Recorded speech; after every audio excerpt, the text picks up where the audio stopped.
వదలండి, చంపేస్తాను. ఏయ్, వదలండి, మిమ్మల్ని అందరినీ చంపేస్తాను. వదలండి, వదలండి, వదలండి. నన్ను ఇలా పట్టుకొని కదే వదిలేసి చూడండి, నేనేంటో చూపిస్తాను. కబడ్డీ ఆడేస్తాను మిమ్మల్ని అందరినీ. అబ్బా, నీలాంటి వాళ్ళని నా సర్వీస్ లో చాలా మందిని చూసానే. వాడెన్ దీనికి బుద్ధి వచ్చేదాకా తిండి పెట్టదు. మలమల మార్చనే గాని దారిలోకి రాదు. లాభం లేదు. దీనిలాంటి పొగరుబోతుని అందరితో పాటు కాదు, శానిటరీ సెల్లో పడేది. లాక్కెళ్ళని దీన్ని చూస్తానే. వదలండి, ఎక్కడికైనా నన్ను తీసుకెళ్ళేది. పాపం ఎలా అరుస్తుందో చూడండి. ఏంటి పాపమా? దాని గురించి తెలియక నువ్వట్ట మాట్లాడుతున్నావు సంజమ్మా. వార్డెన్ గారి మీదకి జైలర్ గారి మీదకి అలా తిరగబడుతుంది. ఎవరు తను? ఎక్కడికి? నన్ను వదలండి, మిమ్మల్ని చంపేస్తానే. అదో పెద్ద ముదురు కేసు. గుడుంబా కాచమ్మడం దాని వృత్తి. తనకు తానే లేడీడాని అనుకుంటుంది. అంతేకాదు, ఇప్పటిదాకా 4 సార్లు జైలు నుంచి తప్పించుకొని పారిపోవాలని ప్రయత్నించి ఇదిగో ఇలా దొరికిపోయింది. పారిపోయేందుకు ప్రయత్నించి దొరికిపోతే అదిగో ఆ చివరి బ్లాక్ లో ఉన్నాయే శానిటరీ సెల్స్, అందులో పడేస్తారు. శానిటరీ సెల్ అంటే అక్కడ ఎవరు ఉండరు కదా? ఎవ్వరూ ఉండకపోవడమే కా సంజమ్మా, రాత్రుళ్ళక్కడ కరెంటు కూడా ఉండదు. చిమ్మ చీకట్లో బిక్కుబిక్కుమంటూ తెల్లారేదాకా కంటి మీద కులికే లేకుండా ఒంటరిగా బతకాలి. నరకం అంటే ఎక్కడో లేదు సంజమ్మా, అక్కడే ఉంది.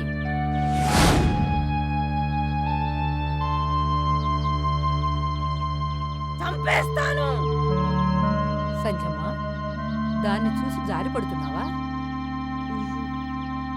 ఆలోచిస్తున్నాను. దేని గురించి? ఒక్క తప్పు చేస్తే మనిషి జీవితం ఎలా మారిపోతుందా అని. ఆ బుద్ధి తప్పు చేయకముందే ఉంటే ఇదిగో మనం ఎవ్వరం కూడా ఇక్కడుండేవాళ్ళం కాదు. ఖైదీలు లేక జైలు బోసిపోయి ఉండేది. జైలర్ గారికి, వార్డెన్కి, సెంట్రీలకి ఎవ్వరికీ ఉద్యోగాలుండేవి కావు. అంటే మాలాంటి వాళ్ళు ఆవేశంలో తప్పులు చేస్తుండబట్టే జైలు డిపార్ట్మెంటు బతికి పట్టగడుతుందన్నమాట.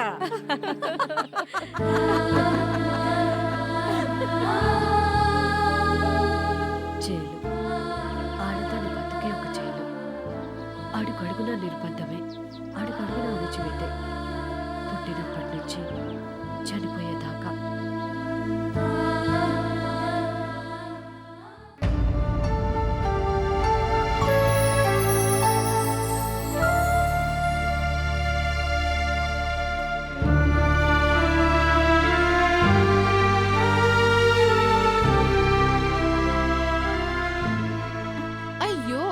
సాంబార్ పెట్టాను కానీ అప్పడాలు వేయించడం మర్చిపోయానే. మీరు తింటూ ఉండండి, అప్పడాలు తీసుకొస్తాను.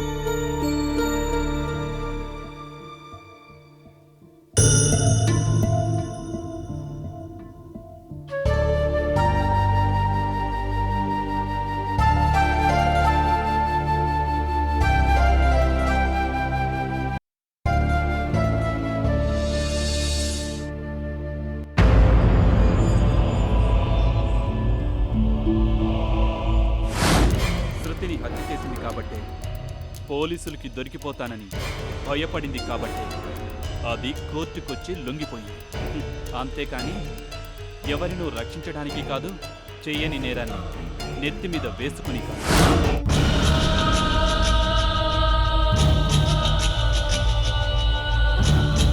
అయ్యయ్యో, అప్పడాలు తెచ్చేలాగా చీకటి తీసుకున్నారేంటండి? తిరుపతి కావాలి. ఏమైందండి చెప్పండి. ఏం చెప్పండి కావేరి, సంధ్య అంత త్యాగం చేసినా ఆనందంలో కొద్దిగా కూడా మార్పు రాలేదు. మావయ్యని కలిసారా? కలిశారు.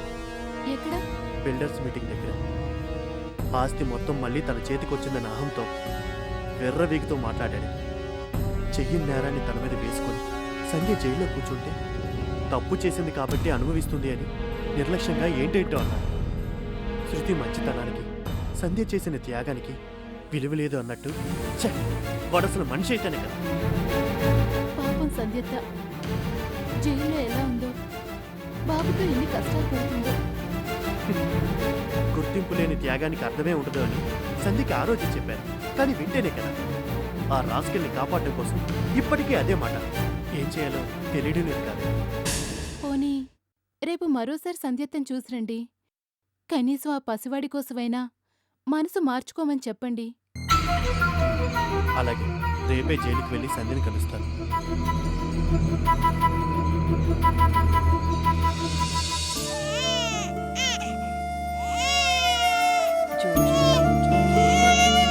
ఊరుకోరా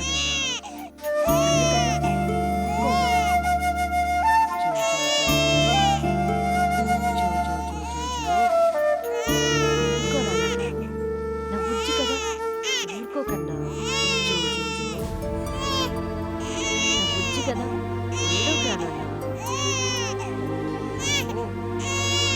ఊరుకోరా కన్నా. సంధ్య, ఎలా ఉన్నావు? నాకే చాలా హ్యాపీగా ఉన్నాను.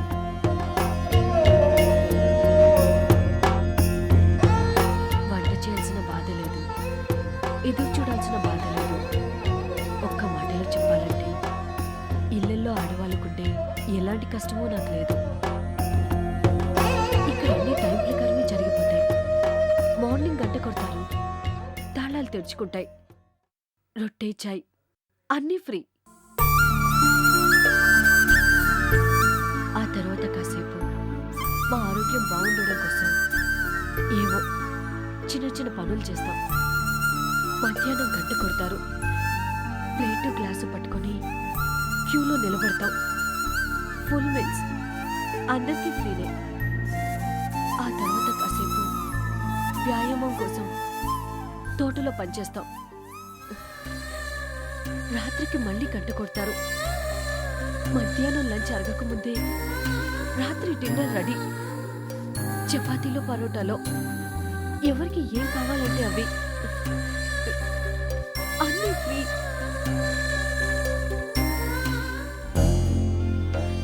తొమ్మిది దాటాక ఈ రోజుకి ఇక చాలు అన్నట్టు ఫైనల్ గంట కొడతారు.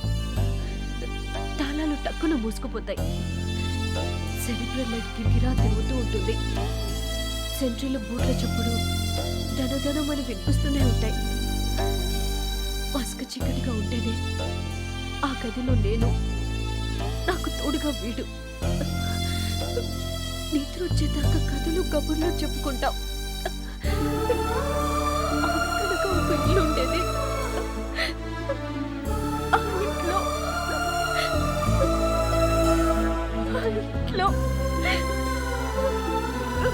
ఆ ఇంట్లో ఒక ఇల్లాలు ఉండేది.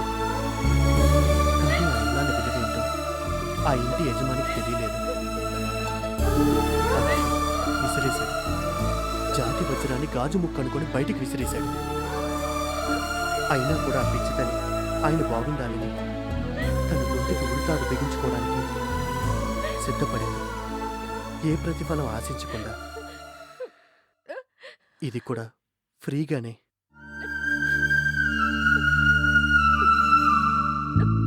ఎందుకు సంధ్య ఈ జైలు గోడల మధ్య, ఈ కటకటాల మధ్య మగ్గిపోవాలి? చెప్పు సంధ్య, ఇప్పటికైనా నిజం చెప్పు.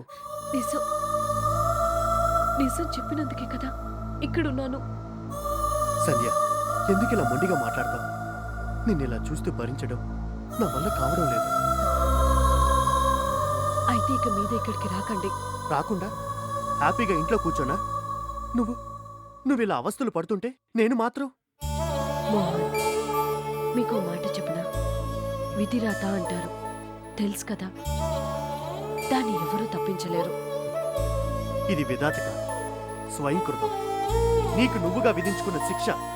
బుద్ధి కర్మానుసారే అంటారు. అంటే కర్మను బట్టి మన బుద్ధి ప్రవర్తన ఉంటాయి. ఏమో స్వయంకృతం అని ఎందుకు అనుకోవాలి? ఇది కూడా విధిరాతే అనుకోవచ్చుగా.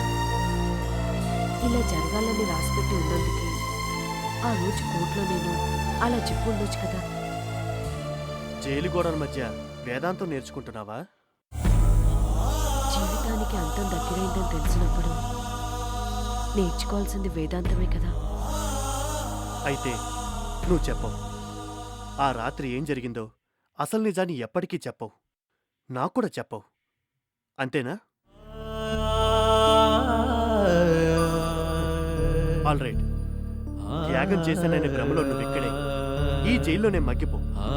నీతో పాటు ఈ పసివాణ్ణి కూడా ఇలాగే ఇక్కడే చెయ్యని తప్పుకి శిక్షను అనుభవిస్తూ పెరగని. కానీ అక్కడ మాత్రం వాడు కనీసం మీరు ఎలా ఉన్నారు, అసలు ఉన్నారో లేరో అని ఎలాంటి ఫీలింగు లేకుండా దర్జాగా ఉంటాడు, జల్సాగా ఉంటాడు, ఖుషీగా ఉంటాడు. ఇదేగా నువ్వు కోరుకునేది? దీనేగా నువ్వు వేదాంతం అనేది? నీ ఇష్ట ప్రకారమే జరగని, నువ్వు కోరుకున్నట్టే జరగని. కానీ సంధ్య, నిజంగా దేవుడనేవాడు ఉంటే మాత్రం ఈ ఘోరాన్ని చూస్తూ ఊరుకోడు. బయట పెడతాను, తప్పకుండా బయట పెడతాను. నువ్వు దాచిపెట్టిన నిజాన్ని మాత్రమే కాదు, తెర వెనుక దాక్కున్న ఆ హంతకుని కూడా. సార్, టైం అయిపోయింది.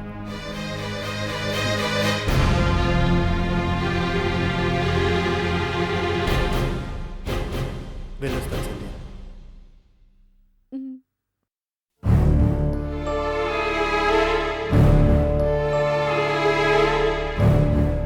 సంధ్య, నువ్వు జాగ్రత్త, బాబు జాగ్రత్త.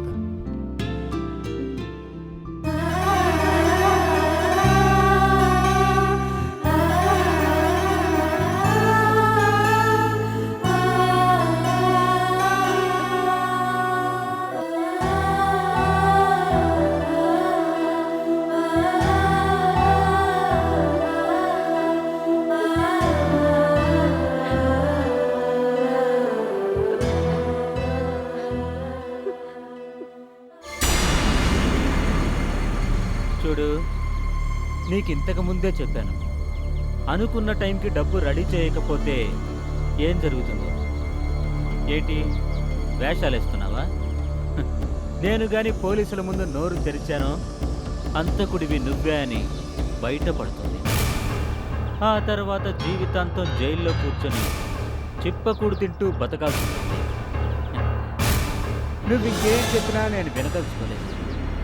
ఇదే ఆఖరి వార్నింగ్, గుర్తుంచుకో. 2 రోజులు, 2 రోజుల్లోగా మర్యాదగా నేను అడిగిన డబ్బుని రెడీ చేయలేదో ఈసారి నీకు ఫోన్ చేయను, పోలీసులకు ఫోన్ చేసి పూసగుచ్చినట్టు చెప్తాను నువ్వు చేసిన మర్డర్ గురించి.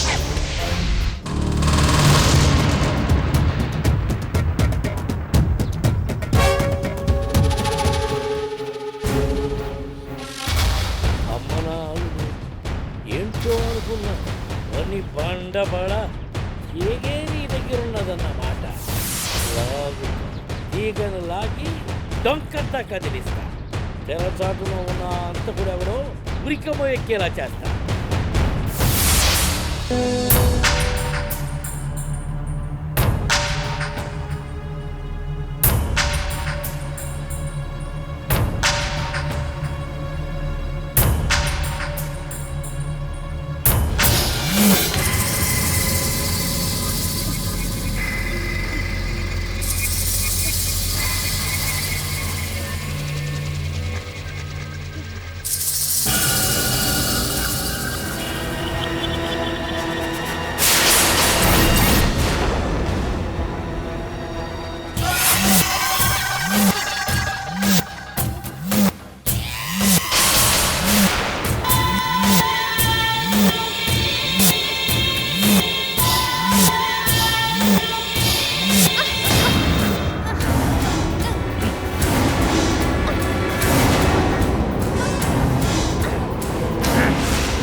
వచ్చే వారం ఇన్స్పెక్షన్ చేయడానికి హోమ్ మినిస్టర్ గారు వస్తున్నారు.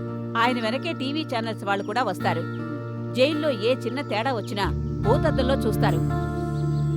అందుకే జైల్లో అన్ని బ్లాక్స్ ని క్లీన్ చేయించు. సెంట్రీలను కూడా ఎప్పటికప్పుడు అలర్ట్ గా ఉండేలా చూడు. Yes madam.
నా మీద అటాక్ చేస్తావా? తీసుకురండి దీన్ని.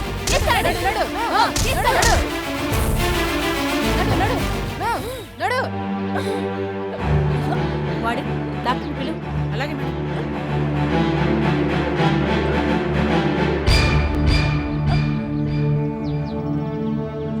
సంధ్య, ఎందుకు ఇంత రిస్క్ చేశావు? కొద్దిలో ఎంత ప్రమాదం తప్పిందో చూసావా? మీరు నా బాబు ఆకలితో ఉంటే పాలిచ్చి అదృష్టాన్ని కల్పించారు. నా బాబుని నా దగ్గరే ఉంచుకునే అవకాశాన్ని కల్పించారు. అలాంటి మీకు ఆపద కలుగుతుంటే ఆపకుండా ఎలా ఉంటాను?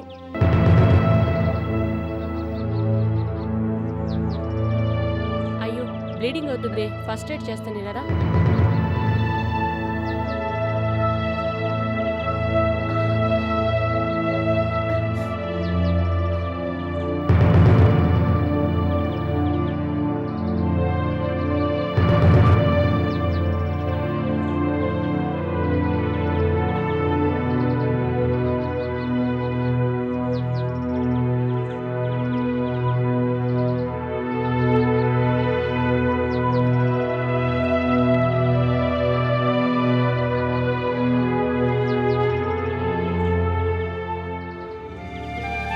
No problem.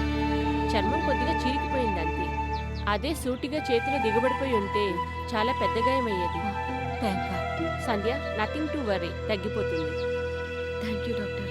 It's okay. Sandhya, ఈవేళ మేడం గారు లేచిన వేళ చాలా బాగుంది. అందుకే నన్ను కాపాడడానికి సంధ్య ప్రాణాలకు తెగించింది.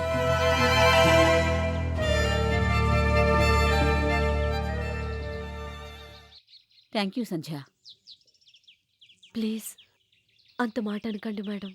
అవును, నువ్వు ఒక మర్డర్ కేసులో రిమైండ్ ఖైదీగా వచ్చావు కదూ? నువ్వు మర్డర్ చేసావా? No, it's not possible. Something is wrong.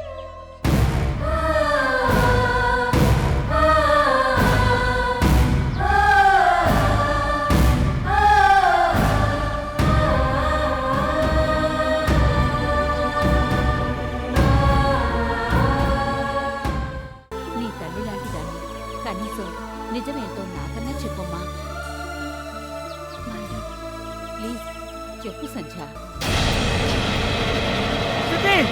నేను సింగపూర్ వెళ్ళకముందు నువ్వు సంతకం చేశావే విడాకుల పత్రాలు ఎక్కడ? వాటి మీద సంతకాలు చేసి మీకే ఇచ్చాను కదా.